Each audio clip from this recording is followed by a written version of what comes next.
Hi, today I'm talking to Cherry Smith, owner of Cherry's Café, a well-known spot for youngsters in our town. Cherry, can you tell us a little bit about your cafe and why you started it? Sure.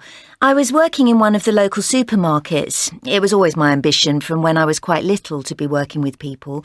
And I noticed that there were lots of secondary school kids coming in to buy snacks and soft drinks and things and just hanging around. And I thought, poor things, they've got too much free time and they're not eating well enough and they need somewhere they can hang out. So I came up with this idea of a cafe where kids could just spend their free time and I could make a living out of it as well. Great. So, did you choose this site for your cafe because it's between the two local schools? Well, that was one consideration, but I thought it was essential to have a place which was just that bit bigger than the other cafes in the area. And I found this place with an extra room at the back where customers can go and not be seen from the street by passers-by. And, everyone from the two schools does go past. And Cherry, did you need to put much thought into the interior decoration? Yeah, lots. I was really wanting a place where kids can come at lunchtime or after school and feel comfortable. So comfy chairs, warm colours, things that make them feel at home. Nothing fragile, because we don't want to be replacing furniture every 5 minutes.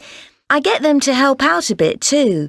So, they help wipe tables and sweep up from time to time. Otherwise, we wouldn't manage. So your customers are mainly young people from the local schools.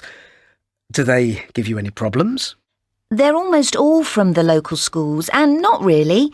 They behave quite well, really. And I say quite because they are young, so they're going to be noisy and want to play around a bit. But they're never rude to me or rough. I just like people, and young people especially. I think everyone's interesting, so I try to find out things about them and I pull their legs sometimes. We have a good laugh, like they're friends. And they react to that. I don't impose discipline or anything because it's not like lessons. And that doesn't mean I'm always going to look happy. I have my off days just like anyone else. You mentioned a room at the back as being important. Why is that? Well, I want kids to come here and feel that it's like another home, somewhere they can just be themselves. So the back room is the sort of quiet room where they can just sit down and read or do their internet stuff or finish their homework or have a quiet chat. Young people need these sorts of places where they can be quiet if they want to be, but have company if they want it too. Fantastic. How about food? Do you just give your customers whatever they want? Well, I think it's important to offer young people food they can afford. I don't worry about if it's good for them or not. We do serve things like hamburgers and chips, but we also offer salads and fresh vegetables. You'd be surprised how popular they are. I don't do the cooking. Mikey does that because I don't have enough time. They're all simple dishes, but they can be quite filling. Great. And finally, Cherry, what do parents think of your cafe? Do you get any comments? Actually, I don't see too many parents, but the odd comment comes back. I think what they really appreciate is that, their kids are in a friendly place where they feel happy.